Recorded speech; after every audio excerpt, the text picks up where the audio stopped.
په سلسله کې د معراج واقعه هغه شروع وه د اووم اسمان کې د حضرت ابراهیم علیه السلام سره د ملاقات نه پس حضور اقدس صلی الله علیه وسلم صریف الاقلام مقام ته ورسول شو.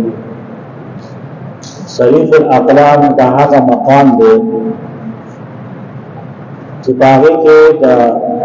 تقدیر فیصلې لیکلی کېږي او د قلم د کشا د آواز حضور اقدس صلی الله علیه وسلم اورېدو. بیا د هغې نه پس د رفرف یو سوالی د هغې تفصیل په تېر شوي درس کې بیان شوی نبی کریم صلی الله علیه وسلم نه راوړل شو او باغی باندې نبی کریم صلی الله علیه وسلم د الله تبارک وتعالى دربار ته ورسول شو. ثم دنا فتدلى فكان قاب قوسين او ادنى فاوحى الى عبده ما اوحى. د حضرت عبدالله بن عباس رضی الله تعالی عنهما د قول مطابق د الله رب العالمین سره ملاقات او د الله رب العالمین سره راز نیاز په دې موقع باندې شوی. حضرت انس بن مالک رضی الله عنه روایت ہے حضور اقدس صلی اللہ علیہ وسلم فرمائے وفتح لي باب من ابواب السماء فرأيت النور الاعظم ما دقا دروازے اولاو کسل اسمان یو لوی نور باوری وإذن دون الحجاب رفرف الدر والياقوت بیا داغین آغا فپردو کے رفرف سوالیوا نمالغلو والياقوت او بیا د الله تبارک وتعالى ملاقات ته ورسو. واوحى الله الى ما شاء يوحى. الله تبارک وتعالى سوى کوله فاوحى الى عبده ما اوحى به اشاره. د الله رب العالمین سره ملاقات دیدار الهی په دې مخابه نشوي. د الله تبارک وتعالى د طرفنا نبی علیہ الصلوۃ والسلام ته توفیق ورکړل شوی. درې تحفې په دې مقام د الله رب العالمین د طرفنا نبی کریم صلی الله علیه وسلم ته ملاو شوی. اولنۍ تحفه د منځونه وه 5 صلوات، 5 منځونه الله تبارک وتعالى په طرف د تحفه باندې نبی کریم صلی الله علیه وسلم ته ورکړي. تفصیل باندې داسې ده الله پاک اول 50 منځونه فرض کړل چونکه حضور اقدس صلی الله علیه وسلم د الله تبارک وتعالى سره توحید او فراز نیاز کې په دغه مخاله 50 منځونه کول دا کومه قرآن خبره نه و. حضور اقدس صلی الله علیه وسلم کې واقع شو د حضرت موسی علیه السلام سره ملاقات کی. حضرت موسی علیه السلام ته فرمایي د الله رب العالمین د طرف څخه توفیق ملاو شو.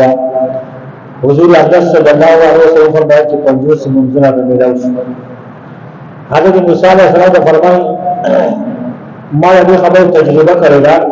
50 منځونه کول ستا په امت باندې ګران دي. د الله تبارک وتعالى سره د بالا ملاقات لار شه او د الله پاک نه د تخفیف سوال وکړه. نبی علیہ السلام واپس لاړ یا رب خفف علی امتی دا دعا فرمایله یا الله زما په امت باندې اسانتیا او تخفیف وکړي. لږ منځونه کول شي. نبی کریم صلی الله علیه وسلم واپس روان شو. د حضرت موسی علیہ السلام سره دوباره ملاقات دی. حضرت موسی نے فرمایا دا ګران دي واپس لاړ شه د الله پاک نور سوال وکړه. سو کوي نبی علیہ السلام دا هغه په مخه 15 منځونه کومګل چې کله 15 منځونه پاتې شو بیا حضرت موسی علیہ السلام فرمایي رسول الله صلی الله علیه وسلم ته چې دم زیات کی سو امت باندې نو تاسو لازم الله پاک نور د تخفیف سوال وکړئ. حضور اقدس صلی الله علیه وسلم انی استحی من ربی من ان کم ارجع الیه. نو الله پاک نو مال حیا راځي په خبره څو دی نام پرې یا الله پاک طرفه आवाज راغی ان قد امضيت فریضتي وخففت عن عبادي واجزي بالحسنه 10 امثالها. ما حکم پوره شو ما سانتیا په نظام باندې راوستا منځونه به 15 کوي ثواب به 50 ملاوي. یو نیکی پلستر دوانی شو، یو انعام دا اللہ رب العالمین دا طرفا بمانزم الاوشید پیغمبر علیہ الصلوۃ والسلام. دویم انعام خواتین بقرہ میں تو دیکھی آمن الرسول بما انزل الیہ من ربه والمؤمنون، دا آیتین کی سورہ بقرہ آخری آیتین. حضور اکرم صلی اللہ علیہ وسلم فرمائے من قرأ هاتین الآیتین من آخر سورة البقرة فی لیلة کفتاه، نشکی چاہتا دعا آیتین ولی وقت دگا فاتا کافی تب اللہ پاک انعام دی امت جوت دا پکا چکا یاد کی دعاگانی بکیون دی بل بخور دعاگانی بشالی دا اللہ پاک خصوصی انعام او خصوصی تحفہ حضور اکرم صلی اللہ علیہ وسلم. درم تحفہ نبی کریم صلی اللہ علیہ وسلم تبدی مقباندی اللہ تبارک و تعالیٰ دو فرمائے زبستا طول امت معاف کو کہا سمر گناہوں نے کری آخر بجنت تزی، لیکن یہ قسم سخلق کیا وہ شرک کرے دانی شرک کرے ان اللہ لا یغفر ان یشرک به ویغفر ما دون ذلک لمن یشاء. اللہ پاک فرمایا کہ شرک میں علاوہ زبستا امتیان معاف کو کہ شرک کی نہیں کرے نور گناہوں کا معاف کو میں جنت بداخلی. یا امام سیوطی رحمہ اللہ حضرت ابو ہریرہ رضی اللہ عنہ قول نقل کرے یہ حدیث نقل کرے کہ پیغمبر علیہ السلام نے کہ باقی جو من پیغمبر علیہ السلام اہمیت معلومی گی کہ زمان کا پیغمبر حضور اقدس صلی اللہ علیہ وسلم دا اللہ پاک کے دربار کیسے حیثیت ہے. میں فرمائش نبی کریم صلی اللہ علیہ وسلم فرمائے کہ حضرت ابو ہریرہ رضی اللہ عنہ تعالیٰ نے فرمائی فقال له ربه اتخذتك خليلا وحبيبا، اے زمان محبوبہ ما تخپل دوست جوڑ گئے ما تخپل حبیب جوڑ گئے وارسلتك الى الناس كافة بشيرا ونذيرا، تم تمام انسانیت دپارا زیر ور کے یرے دل جوڑ گئے وشرحت لك صدرك ووضعت عنك وزرك ورفعت لك ذكرك فلا اذكر الا ذكرت معي. ستا سینما کلام کرا ستا بوجھ میں کم کو ستا ذکر میں اچھت کو کم جب مجھے زمان ذکر و ستا ذکر ہوگا کی. وجعلت امتك خير امة اخرجت للناس، ستا امت میں نمور خلق نفارا غلا وغرد. وجعلت امتك وسطا، ستا امت ما درمیانا معتدل امت وغرد. وجعلت امتك هم الاولين والاخرين، ستا امت چلے ما اولین وغرد وهم آخرین وغرد. سمعنا هذا ستا امت پا پیداش کی رستنے دے جنت تبا نور امتون خلق بہار جی کہ ستا امتیں مطلعش دا معنی ہے. وجعلت من امتك اقواما قلوب اناجیلهم، ستا پا امت کے ماں کسی خلق جو کرے داغو سینے داغو زملا دا ستارو مسکنی اناجیل داغو پا زوز بدا اللہ پاک کلام محفوظ بھی. وجعلتك اول النبیین خلقا وآخرهم بعثا، تمام انبیاء اول پیدا کرے اول پیدا سوالے پیدا کرے دنیا درست رالی کرے. وآتیتک سبعا من المثانی لم اعطیها نبیا قبلک، تعالیٰ میں اوہ آیتیں درپیش و فاتحہ مراد ہے داستان اما مخت بل پیغمبر نے بھی ہوتی. وآتیتک خواتیم سورة البقرہ، سورة بقرہ آخری آیتیں میں تعالیٰ کا انعام کی درپیش من تحت من کنز تحت العرش، دا سورة بقرہ دا آخری آیتنا دا عرش لان کے خزانہ والا بھی در کرے. وَأَعْطَيْتُكَ الْكَوْثَرَ، تعالیٰ نے حوض کوثر در کی. وَأَعْطَيْتُكَ ثَمَانِيَةَ أَسْهُمٍ، تعالیٰ نے آتین اعمال در کی الاسلام والہجرة والجہاد والصلاة والصدقہ وصوم رمضان والامر بالمعروف والنهي عن المنکر. وجعلتك فاتحا وخاتما، تمام فاتح رکھ کر ابن خاتم رکھ کر سانہ بلکہ نسبت پیغمبر نہیں. لیکن معلوم ہے کہ نبی علیہ السلام حیثیت نبی کریم صلی اللہ علیہ وسلم مقام نبی علیہ السلام عظمت اور شرافت دا اللہ تبارک و تعالیٰ کے دربار کی صبر میں چکم امتی دا پیغمبر علیہ السلام تابعدار لی کم امتی دا پیغمبر علیہ السلام اتباع کی زندگی پہ رہی ہم دا اللہ تبارک و تعالیٰ کے دربار کے مقرر دی. یا نبی علیہ السلام واپسی شروع و آسمانون اول راہ بیت المقدس دو روایتوں نے یہ روایت دار کہ نبی علیہ السلام د حضرت جبريل سره په دغه دوباره موږ کړی انبیاء سره دوباره موږ او مشهور قولداران د دې سره دوباره موږ نه راځي بیا نبی عليه السلام په براق باندې کېناست او مکې ته واپس راغله د مکې یو قافله او هغه کړو په سفر باندې نبی عليه السلام د شپې د هغه په خوا باندې تېرېدو आवाज وکړو هغه قافله وایي د محمد आवाज دی بیا دا غونه اوخرج شو حضور اقدس صلی الله علیه وسلم سره اسلام دی کېږي او براش بیا نبی صاحب دا غونه د دوبس کې لږه په لوخه خو سهار د منځنه مخکې نبی کریم صلی الله علیه وسلم مکه مکرمه ته راورسېد ام هاني رضی الله عنها فرمایي چې کله سهار شو حضور اقدس صلی الله علیه وسلم او ته وی چې دا خبره چې باور نه کوي دا ناشنا خبره ده په ورځ کې دومره سفر حضور اقدس صلی الله علیه وسلم فرمایي نه که عقل نه کنه حضور خبره وکړو نبی صلی الله علیه وسلم اعلان وکړ چې اجازه دې جنت مقدس ته داخل اسمانونو ته د الله په ملاقات لپاره چا راځي په خبره چا دې ورشي چا سره دې مازه سره دې ورشي دا واجب خبره ده بیت المقدس ته سفر یو میاشت کې هغه دې بیګا کړل او بیا د اسمانونو ته عاشق د الله په ملاقات ده وزن ته بل موقع پیدا شو چې د باندې ایمان راوړی کنه اوس دا غوړ کوي عقل نه بني پیغمبر خبره کوي ټیک ابو جهل راغی حضرت ابوبکر صدیق رضی الله عنه ورته وکړ من دقل باب سوجي هغه ځا عمر بن هشام څنګه ودات راوځه یہ خبره یاد دي یا غسل ودا عقل من تشکیف د دې نه علاج د مقدس ته داخله او نه اسباب دریم څلور دینم شپږم و بیا عشقا دا هغه واپس راشي ناغه دا په عقل نه دی خدا شو کوي ودا ستا غیار وي ټیک وي ته له ونه ته مظاهرات دا دې ناشنا خبره هغه موږ داغه د دې په ناشنا خبره باندې عمل کوو وایي نو چې دا غوړ راوړل ټیک چې حضور اکبر صلی الله علیه وسلم ټیک نبی علیہ السلام ته خبر شو حضرت ابوبکر د صدیق لقب په دغه ټیم کې کفار راغل یمو ته نه وغه ته بیګا ته بیت المقدس ته داغه شو کې داغه شو دروازې مونږ داغه نقشه بیان الله رب العالمین فاصله ختم کړې بیت المقدس نبی کریم صلی الله علیه وسلم خامخ شو روایت ابو سنه کوي چې چا به تاسو کوم په خبره سره جواب ورکړو او ټیک تیرګې شو دي دومره دي دروازې دومره دي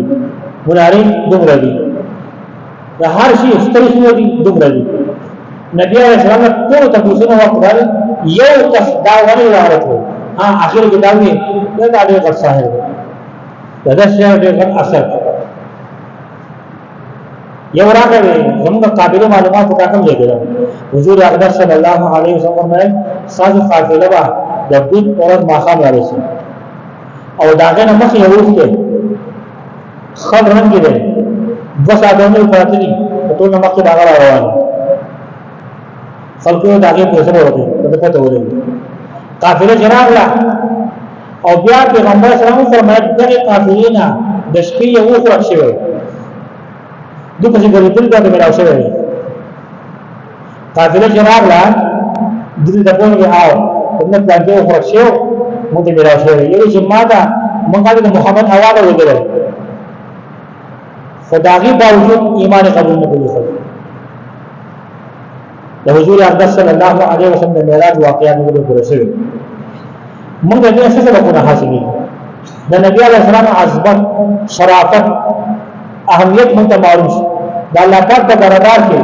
د نبی علیه السلام څخه هغه عزت بلدا چې معراج له دا د پیغمبر سره اعجاز نه اعزاز هم اعجاز ته هم اعزاز دي ان شاء الله روان دست بدوان خبره دنیا کے اسباب اختیار ہے پیغمبر اسلام سے براق راوسته شو حالانکہ اللہ تبارک و تعالی زین راوسته شو لیکن چونکہ دنیا دار اسباب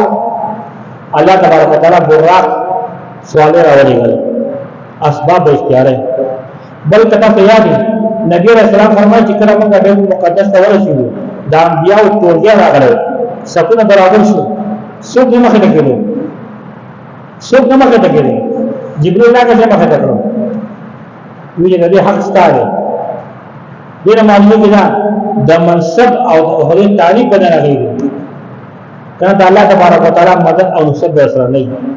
بیا د اسمانونو ملاقات اول دین درې څلورم هر اسمان باندې ملاقات د دروازه ته کړی شي او باقاعده اجازه ورته شي دې استیزاء ویل کی موږ ته دا سبب ته قران کې حکم داري د چا کور ته ورځي د چا مجلس ته ورځي هغه د سلام استیزاء وي اجازه بغواړي بیا د هر پیغمبر سره ملاقات وکړي سلام قبل الكلام سلام قبل الكلام هر پیغمبر ته یو شی سلام شروع وکړي موږ سلام عام کول غواړي او دې حدیث مبارک کې راځي نبی کریم صلی الله علیه وسلم فرمایي زماره پاک ذات باندې قسم دی چې زما ځان د الله تبارک وتعالى په قبضه کې دی تاسو به هغه وخت پورې جنت ته داخل نشئ څو تاسو مؤمنان شوي نه او تاسو به هغه وخت پورې مؤمنان شوي نه څو خلک خپل منځ محبت پیدا شي محبت پیدا کول څو لکه افش السلام سلام کول سلام عام دی زمونږ شاعر کې سلام دی موبایل کې هلاو السلام علیکم دروازه کې السلام علیکم زو پلان سلام بخیر راغلی دا څنګه خبره تناسي څنګه خبره السلام علیکم سلام کو دامت هدایت حاصلې بل د موږ نه پانځه اهمیت معلوم مسلم اهم حکم تمام احکامات اسلام الله تبارک وتعالى دا حضرت جبريل علیہ السلام په ذریعہ دنیا ته راغلی یو حکم کړی دی دې لپاره الله پاک پیغمبر اسلام آشته بوله د مانځه حکم کړی مشوره اهمیت کچنه د نبی کریم صلی الله علیه وسلم دا د موسی سره مشوره عمل نه کړی موږ پنځه موضوع نه کوو پنځه چا کوو بل نه چا مشوره حق مشوره کول د پیغمبر علیه السلام په شان غټه هستی کله کائنات کې د پیغمبر نه پس بل غټه هستی د الله پاک نه پس نشتی حضرت موسی علیه السلام مشوره باندې عمل کوي رسول مشوره کوي چې اگر کسانه په درجه کې کوي ستاسو په عمر کې کوي مشوره د رسول سره مشوره کې غټ نه ده بل بكون غټه خبره د معراج واقعا زمونږ او تاسو د زړه تسلی غټ خبر دی چې پیغمبر علیه السلام واقع حق او سچ پیغمبر دی د الله تبارک وتعالى په دربار کې لوی مقام حضور اقدس صلی الله علیه وسلم ته حاصل دی د نبی اسلام ختم نبوت ته اشاره ده په دنیا کې یو پیغمبر دې مقام ته نه رسیدلی کوم مقام چې الله تبارک وتعالى پیغمبر علیه السلام رسول دی دې معلومي ده پیغمبر علیه السلام او تمام انبیاء کې افضل دی او پیغمبر علیه السلام په کائنات کې د ټول اخیز عرش کو او پیغمبر اسلام الله پاک هغه رسول دی دین په دغه لګي د نبی کریم صلی الله علیه وسلم د پس بل پیغمبر نشته کوي نو دغه مقام په بل مقام ته رسول الله رب العالمین دی د حضور اقدس صلی الله علیه وسلم سره زموږ په حضرت محبت پیدا کی او الله پاک د نبی کریم صلی الله علیه وسلم اطاعت او د نبی علیه السلام سره د خیر تعلق او توفیق موږ ته نصیب کړي واخر دعوانا الحمد لله رب العالمین اللهم صل على سيدنا محمد وعلى ال سيدنا محمد وصل على المؤمنين والمؤمنات والمسلمين والمسلمات اللهم اعنا على ذكرك وشكرك وحسن عبادتك ربنا تقبل منا انك انت السميع العليم وتب علينا انك انت التواب الرحيم وصلى الله تعالى على خير خلقه محمد وآله وأصحابه أجمعين آمين